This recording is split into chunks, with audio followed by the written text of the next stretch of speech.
Today we're looking at Colorverse Dark Energy. Hi, I'm Adam, and I'm an ink guy. I get inks, test them, and share the results with you. Now, Colorverse Dark Energy is a part of their Season 2. It's kind of a magenta kind of color. Kind of a magenta. To make sure I have a range of experience with this ink, I do the writing samples. I then put the ink into a different pen for a day. I then put it into a Pier Cardin President with a medium nib to take my notes for this video. But before we get to the writing samples, let's look at the sciencey bits. That's right, you gotta earn it. Up first is a chromatography, and I agree with Vita that I've learned a lot by doing multiple chromatographies.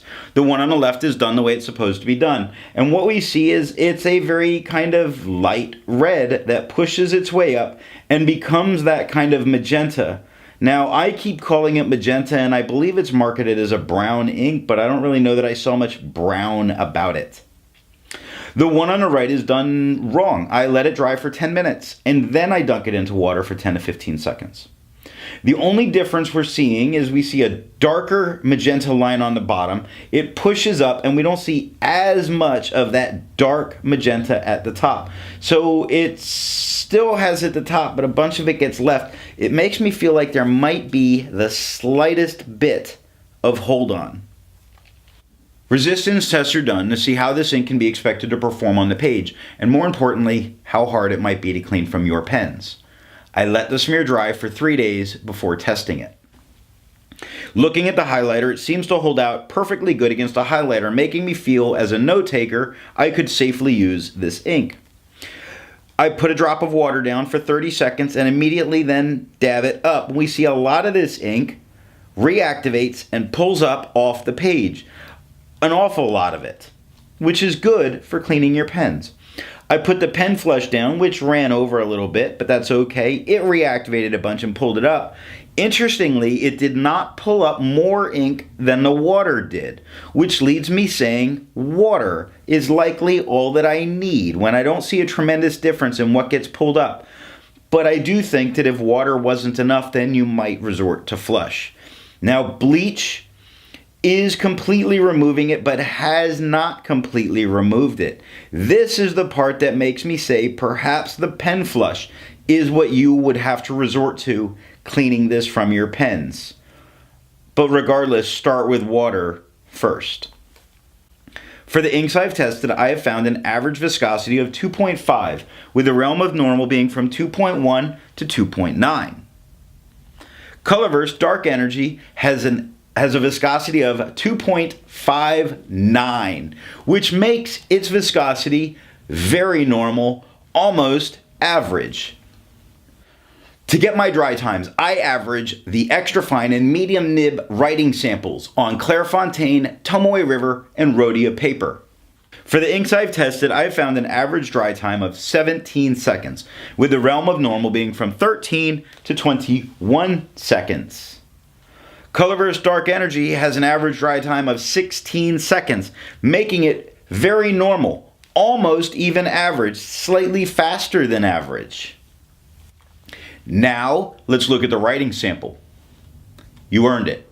I picked this ink up in sample form, and to keep my writing samples consistent, I use a Jinhao 159 with a Goulet 1.1 stub, a Jinhao X450 with a Goulet medium, and a Jinhao X750 with a Goulet extra fine. Let's look at Clairefontaine. We get no bleeding, no ghosting. The 1.1 has no feather, no spread, no halo, no sheen, and no shading. It is a darker tone than we get into with the extra fine. The extra fine gives us no feather, no spread, no halo, no sheen, and no shade. A lot of money to not get any features. 11 seconds to dry. Medium gives us no feather, no spread, no halo, no sheen. We do see some shading throughout this writing sample. 15 seconds to dry. Now the scrubby, they both lied. The extra fine showed us color variation, but we didn't see it in the writing sample.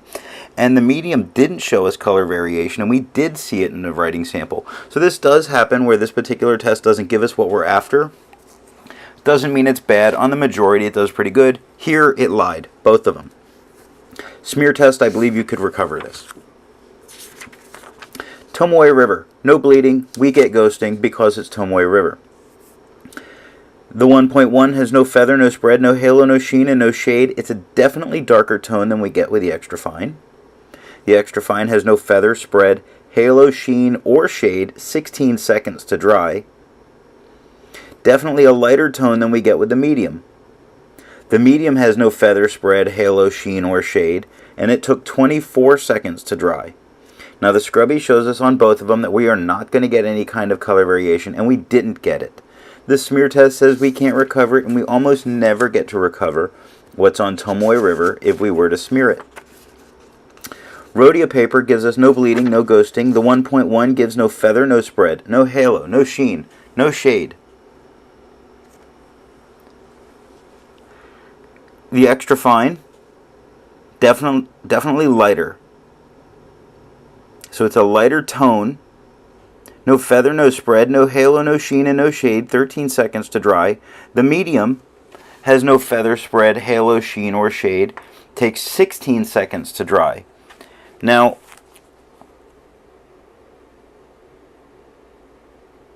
it's,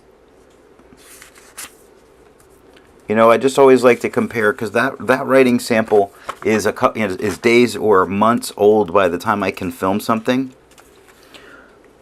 where this one is written this morning.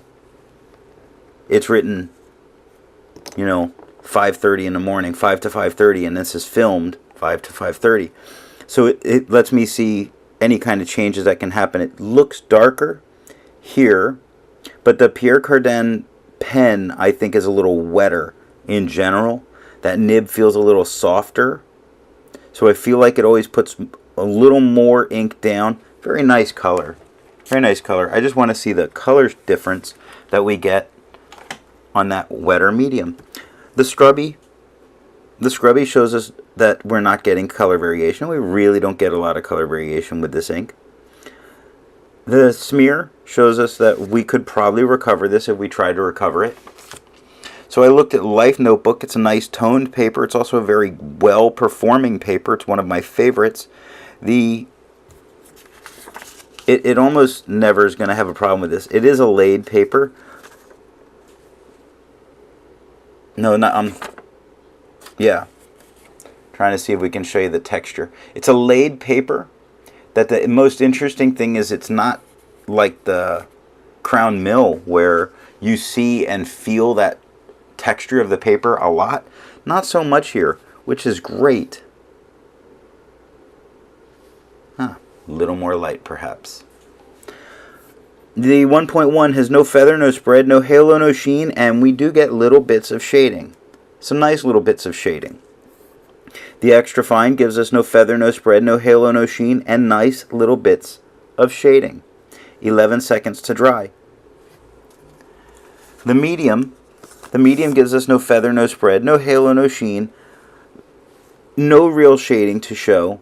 And so this as an ink shows why I don't care for swabs as my way of seeing what an ink's going to do, because this looks like I'm going to get a ton of tones, but I don't.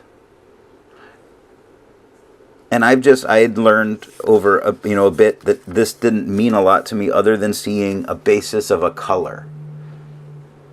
So if I really want to know what color an ink is, this is not too bad.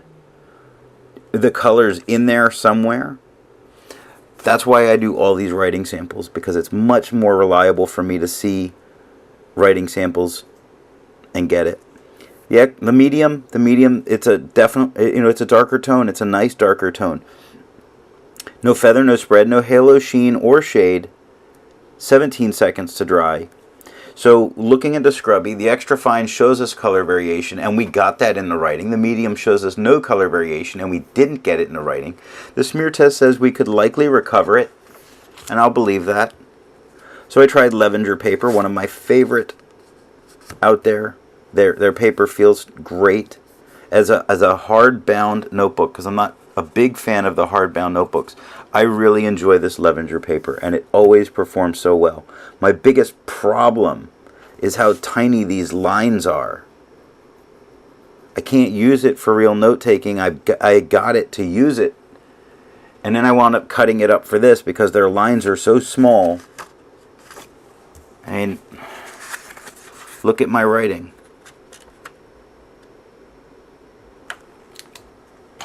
My writing's way too big for that. No bleeding, no ghosting. The 1.1 has no feather, no spread, no halo, no sheen, and no shade. The extra fine gives us no feather, no spread, no halo, no sheen, and no shade on this paper. 7 seconds to dry. Medium, it gets to become a darker tone, but we have no feather, spread, halo, sheen, or shade. 12 seconds to dry. The scrubby for both shows us we're not going to get much color variation, and we didn't. The smear test says you could probably recover it, but it's under a very dark mess here. So it's going to be hard to see through the dark ink, but you can see it. It is there, so you probably could recover it. And that's what I have for the writing sample. Instead of finding inks that look like Colorverse Dark Energy, I would prefer to find an ink that complements its color on the page. And I've chosen Krishna's Mossy Series Iron Gall Orange Honey. So it's Krishna's Orange Honey. It's just such a huge name, you gotta say it all. It's a great orange ink. It's truly fantastic as an orange. Before I give my opinion on this ink, I would ask, if you've enjoyed this video, give it a thumbs up. And if it's your first time here, I would invite you to subscribe. Only you can press the subscribe button. Let's take that bit out. So what do I think of Colorverse Dark Energy? I think it's a very nice magenta brown kind of color. It's a great color. My problem turns to the price. While it's a great color, I can find other great magentas and other great browns and other great magenta-y browns. But this one's really expensive. And unless we can find a way to get the costs down in anywhere except Korea, I don't know that this is really the right ink for me, but the marketing they have is fantastic. And I say that when it comes to Colorverse because if it's the marketing that you want it for, that is perfectly fine. I have purchased inks simply because of their name and what they remind me of, because there's nothing wrong with that. Thanks for watching.